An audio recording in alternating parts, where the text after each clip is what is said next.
Hey everybody, and welcome back to Diva Styles. In this video, this is going to be a template preview, and I created this for the small Nutella on the go that you can purchase. I got this from Walmart, and this is the size 1.8 ounces. The measurements for this are going to be over on my Patreon page.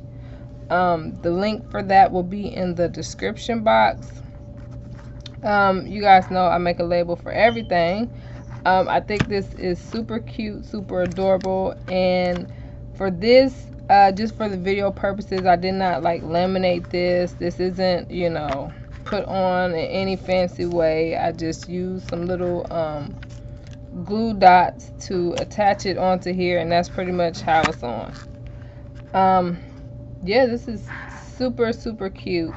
Especially like little party favors, or even to do in like custom baskets, gift bags. If you know a person who loves this Nutella, this would be a great thing for you to put their name on, put down inside of their basket or goodie bag or whatever you're making. So if you have any questions at all, please feel free to ask, and I'll see you guys very soon.